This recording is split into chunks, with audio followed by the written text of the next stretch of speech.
নমস্কার বন্ধুরা, রসনালয়ে আপনাদের সবাইকে স্বাগত। শীতের দিনে ঘর ভরানো গন্ধ আর স্বাদের খোঁজে আছেন নাকি? তাহলে আজকে আমার রেসিপি হলো সুগন্ধি আর হেলদি মেথি মটর পোলাও। নরম ভাত, তাজা মেথির হালকা তেতো স্বাদ আর মটরের মিষ্টি ক্রাঞ্চ সব মিলিয়ে একদম পারফেক্ট কমফোর্ট ফুড তৈরি করব আজকে ভীষণ সহজে, খুবই কম সময়। তো এর জন্য প্রথমেই বেশ খানিকটা নিয়ে নিয়েছি মেথি শাক, ভালো করে কুচিয়ে নিয়েছি, ধুয়ে নিয়েছি।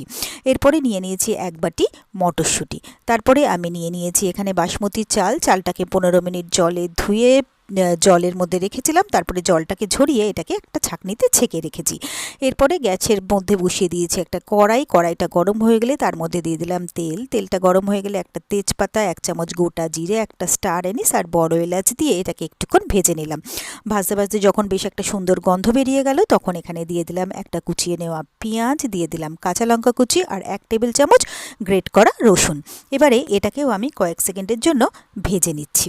তো পেঁয়াজ আর সব কিছু ভালোভাবে ভাজা হয়ে গেলে এরপরে কেটে রাখা মেথি শাকগুলোকে আমি এর মধ্যে দিয়ে দিচ্ছি।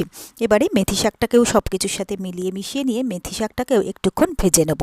আর এইভাবে রান্না করলে কিন্তু একেবারেই তেতো হয় না, সব কিছু মিলে এটা খেতে কিন্তু অসম্ভব ভালো হয়।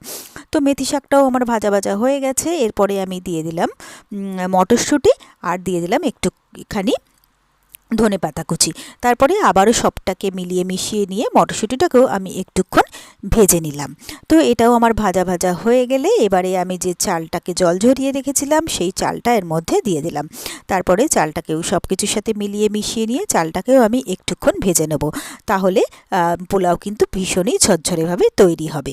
তো চালটাও আমার ভাজা হয়ে গেছে। এবারে যে গ্লাসের মাপে আমি 1 গ্লাস চাল নিয়েছিলাম সেই গ্লাসের মাপেই আমি 2 গ্লাস এখানে গরম জল দিয়ে দিলাম আর দিয়ে দিলাম স্বাদ মতো নুন। এবারে সবটাকে ভালো করে মিলিয়ে মিশিয়ে নিয়ে এটাকে আমি 5 থেকে 7 মিনিটের জন্য ঢাকা দিয়ে রান্না করে নেব। তো মিনিট 6-7 আমার হয়ে গেছে। ঢাকনাটা খুলে নিলাম, নেড়েচেড়ে দেখে নিচ্ছি। পোলাও কিন্তু আমার রেডি হয়ে গেছে আর চালও খুব ভালোভাবে সেদ্ধ হয়ে গেছে, তবে এখনও হালকা একটু ময়েশ্চার রয়েছে। সেই জন্য আমি গ্যাসটাকে অফ করে দিয়ে এটাকে ঢাকা দিয়ে আবারও 5-7 মিনিটের জন্য স্ট্যান্ডিং টাইম দিলাম। তো 7-8 মিনিট পরে ঢাকনাটা খুলে নিলাম। পোলাও কিন্তু একদম ঝরঝরেভাবে আমার তৈরি হয়ে গেছে। তো ব্যাস, তৈরি হয়ে গেল আমার খুব সহজে আর খুবই চটপট দারুণ টেস্টি মেথি মটর পোলাও। আর আমার এই রেসিপিটা যদি আপনাদের ভালো লেগে থাকে তাহলে আপনারাও বাড়িতে ঠিক এইভাবে একবার ট্রাই করে দেখবেন। আমি কথা দিতে পারি আপনাদের সকলেরই ভীষণ ভীষণ ভীষণ ভালো লাগবে। আর আমার রেসিপিগুলো যদি আপনাদের ভালো লেগে থাকে তাহলে প্লিজ আমার ভিডিওগুলোতে লাইক, কমেন্টস ও শেয়ার করবেন। আর আমার চ্যানেলটা যদি আপনারা নতুন চেক করতে থাকেন তাহলে প্লিজ চ্যানেলটাকে সাবস্ক্রাইব করে পাশে থাকা বেল আইকনটা প্রেস করে দেবেন।